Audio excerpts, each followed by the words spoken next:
The sound that woke Martha wasn't a creak of the floorboards or the settling of the old Victorian house.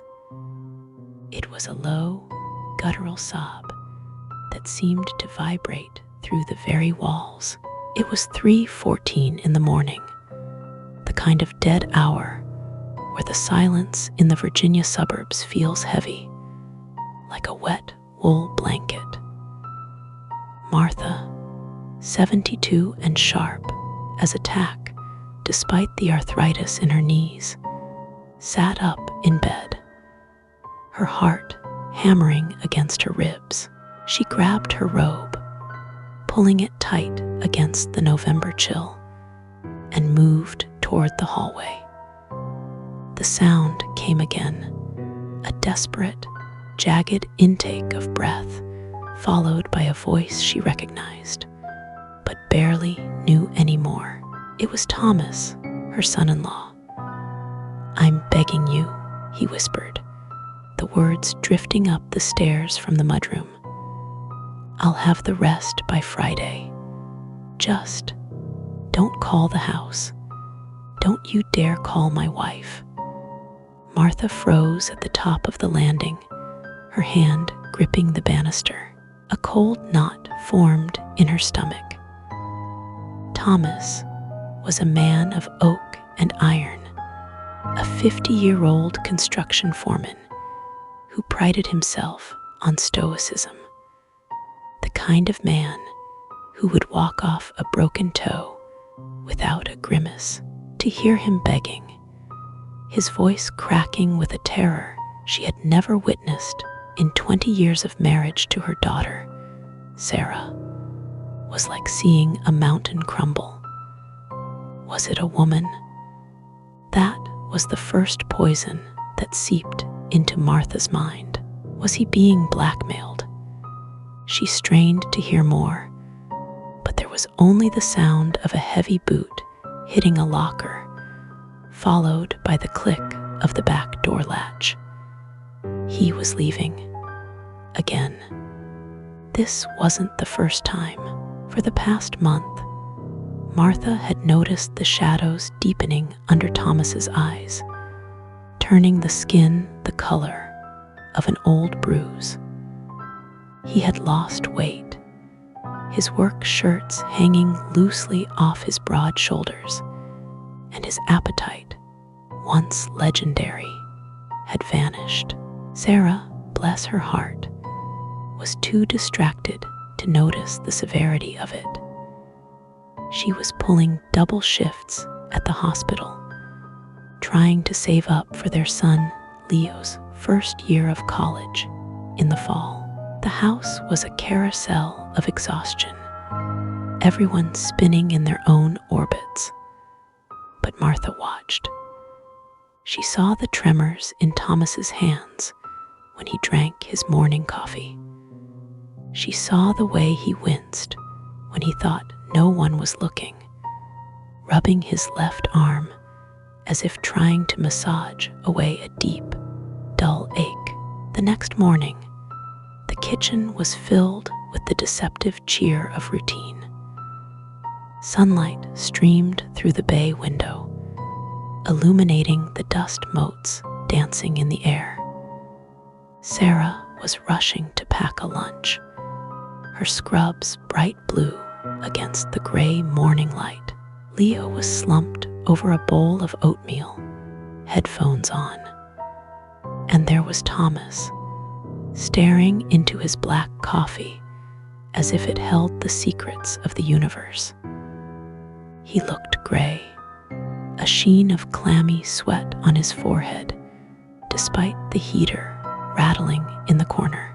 "Toast is ready, Tom," Martha said, her voice steady, though her eyes bored into him. He jumped, coffee sloshing over the rim of his mug. "Thanks, Mom," he mumbled, not meeting her gaze. He reached for the toast, and Martha saw it, a flash of angry purple bruising peeking out from under his cuff, right at the wrist. It looked like someone had grabbed him, hard. Rough day yesterday, Martha asked, sliding the butter dish toward him. Just the usual, Thomas said, his voice tight. Site's busy. Deadline on the complex is coming up. You were up late, she pressed, testing the waters. Thought I heard you downstairs around 3. The silence that followed was thick enough to choke on. Sarah paused, looking up from her bag. 3. Tom, you need sleep. You've been burning the candle at both ends. Just couldn't settle, Thomas lied smoothly, though a flush crept up his neck. Drank some water and went back to bed. He stood up abruptly, wincing as he straightened his back. Gotta run. Love you guys. He kissed the top of Sarah's head, ruffled Leo's hair, and walked out the door. But Martha noticed he didn't grab his foreman's clipboard. He grabbed a heavy canvas duffel bag she hadn't seen before, stuffed behind the coat rack. As soon as Sarah and Leo left, Martha went to work.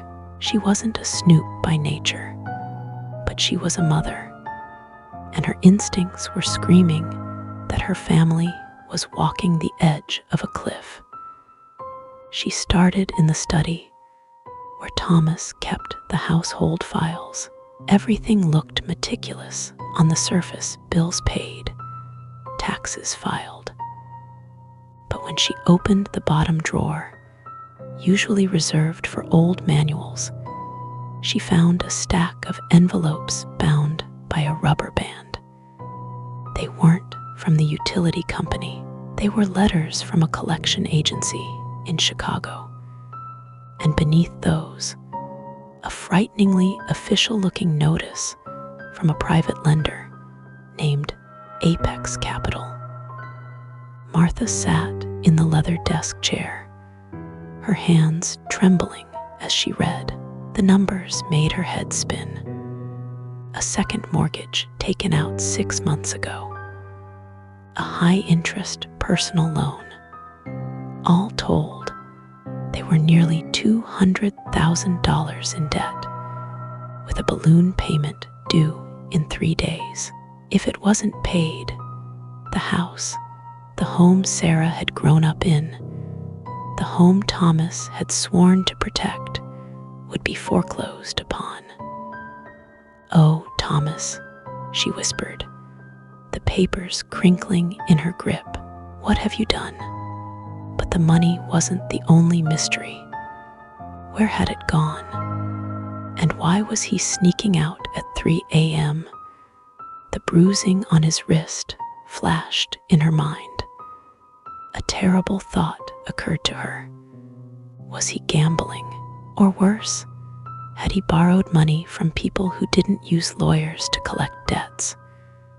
She waited all day, pacing the floorboards until they groaned. When evening came, Thomas returned, looking worse than before. He barely ate dinner, pushing peas around his plate, while Sarah chattered about hospital politics. He claimed he had an emergency oversight meeting at the site and would have to go back out around 10 p.m. "I'll wait up," Sarah offered, concern finally piercing her fatigue. "No," Thomas snapped, too quickly. He softened his tone immediately. "No, honey, you have the early shift. Go to sleep. I won't be long." Martha said nothing. She cleared the table, her face a mask of calm. But 10 minutes after Thomas's truck rumbled down the driveway, Martha was in her old Buick, tailing him. She kept her lights off until she hit the main road, hanging far back. She expected him to turn toward the construction site on the west side of town. Instead, he turned east toward the industrial district, an area of rusted warehouses and shipping depots that had seen better days. He pulled into a gravel lot surrounded by a chain-link fence topped with razor wire.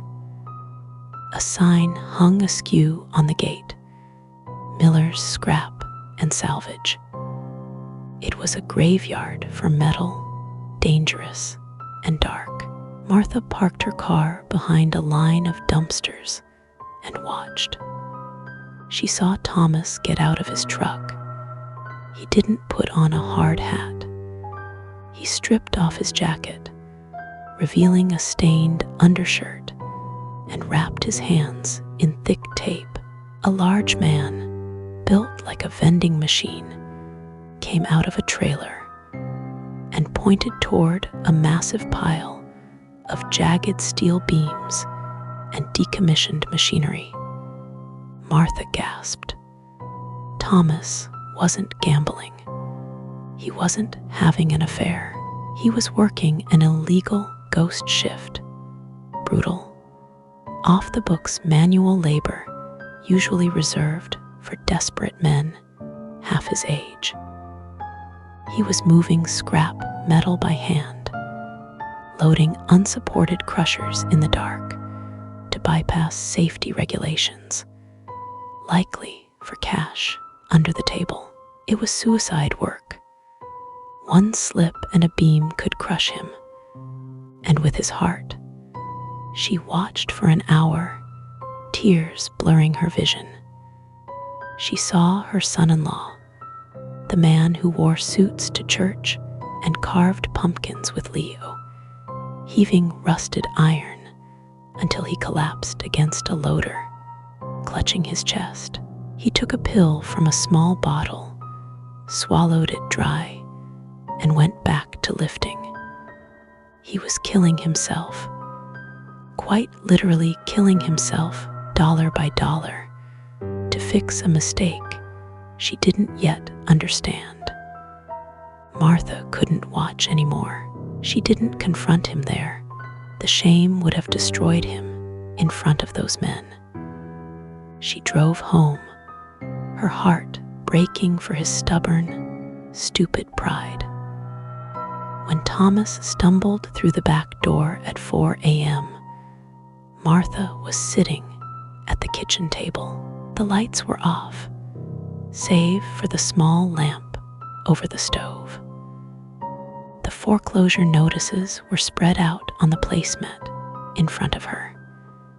He froze in the doorway, dirt and grease smeared across his face, his knuckles raw and bleeding through the tape he hadn't fully removed.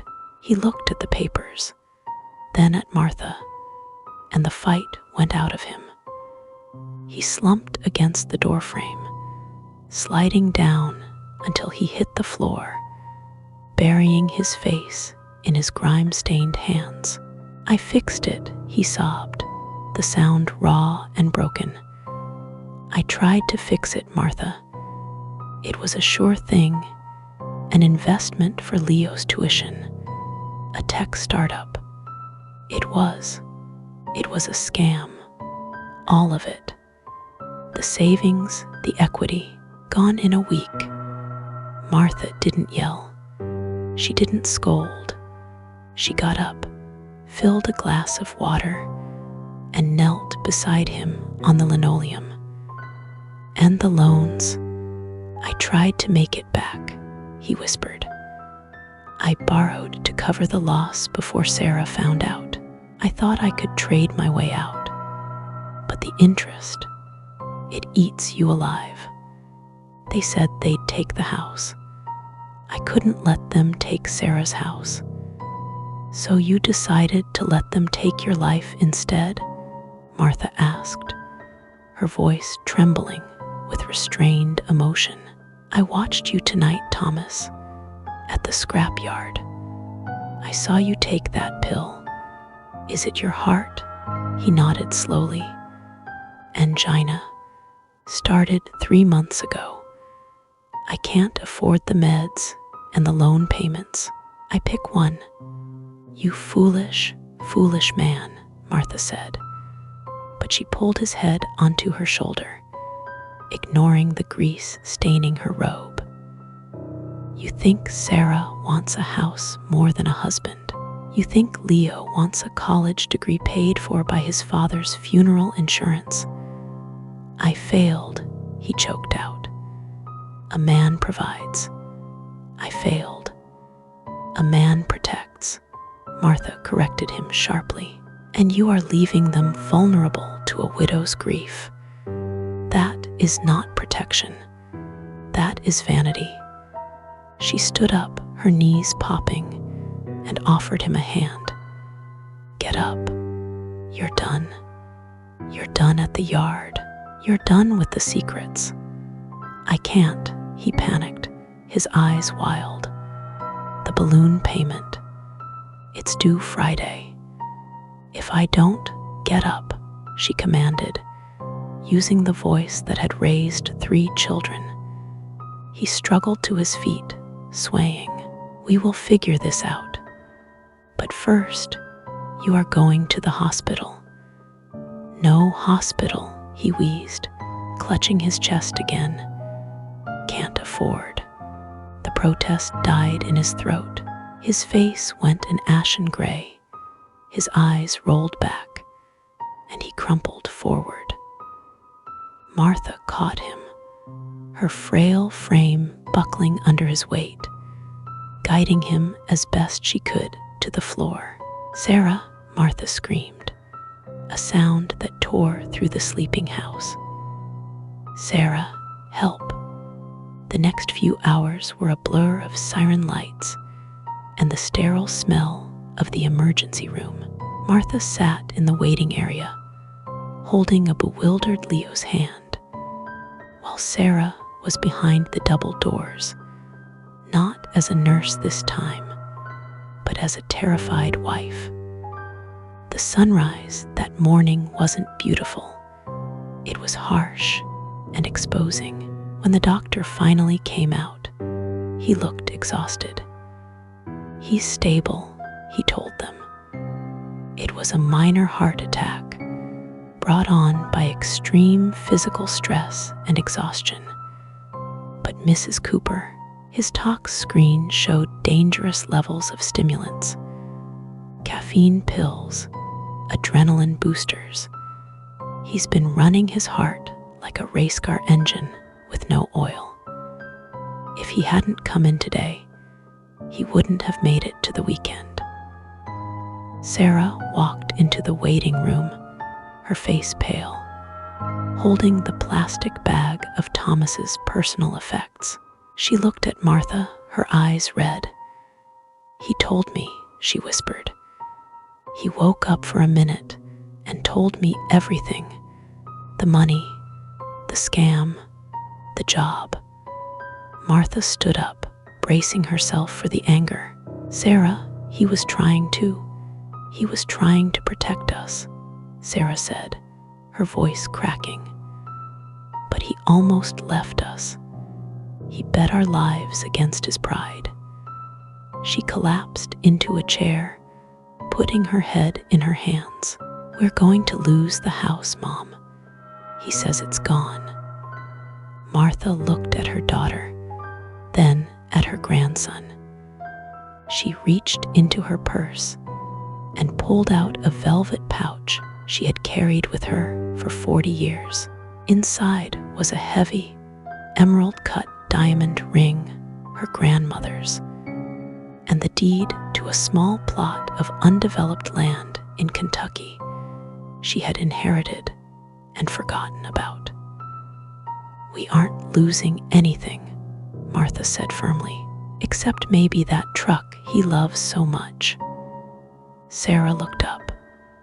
"Mom, no, that ring, that's your legacy." "My legacy," Martha said, gesturing to Leo and Sarah, "is sitting right here. A ring is cold metal. A house is just wood and brick. We can sell the land. We can sell the jewelry. We can downsize, but we cannot replace him. She walked into the ICU room. Thomas was hooked up to monitors, looking smaller than she had ever seen him. He turned his head as she entered, shame burning in his eyes. "I'm sorry," he rasped. Martha sat beside the bed. "You listened to me, Thomas Cooper. You made a mistake. A terrible, expensive mistake. But the sin wasn't losing the money. The sin was thinking you didn't trust us enough to help you carry the burden." "I didn't want you to worry," he said, a tear tracking through the grime they hadn't fully washed off his ear. "Family is for worry," Martha said, taking his hand. "Family is for the mess. You robbed Sarah of the chance to be your partner because you wanted to be her hero. Don't you ever do that again." He squeezed her hand, weak but present. "I won't." The road ahead wasn't easy. They sold the big Victorian house 3 months later. It hurt, packing up the memories, marking the heights of children on door frames they would leave behind. They moved into a smaller townhouse, a rental, while they sorted out the bankruptcy and the legal proceedings against the scammers. Thomas lost his job as foreman because of his health, but he found work as a site inspector. Less money, but he was home for dinner every night. 6 months later, Martha sat on the small concrete patio of their new townhouse. The air was warm, smelling of charcoal and cut grass. Thomas was at the grill flipping burgers. He looked different now, leaner, humble, but alive. He laughed at something Leo said, a genuine, deep sound that had been missing for years. Sarah came out with a tray of lemonade. She sat beside Martha, watching her husband. "He's better," Sarah said softly. "Not just his heart, him." "He learned the hard way," Martha nodded, taking a sip. "We all did. I miss the old house sometimes," Sarah admitted. "I don't," Martha said, and she meant it. She looked at Thomas, who caught her eye and gave a small, sheepish wave with his spatula. That house was full of secrets. This one has thin walls. We can hear each other breathe. We can hear each other cry. Martha leaned back, closing her eyes against the setting sun. They had less money. They had less space. But that evening, as they sat down to a dinner bought with honest dollars, looking at a man who had nearly worked himself into the grave out of love and fear, Martha knew they were richer than they had ever been. "Dinner's ready," Thomas called out. "Coming," Martha replied. She stood up, leaving the ghost of their past behind, and walked inside to break bread with her family. They were broken, yes, but they had reset the bone, and it had healed stronger than before.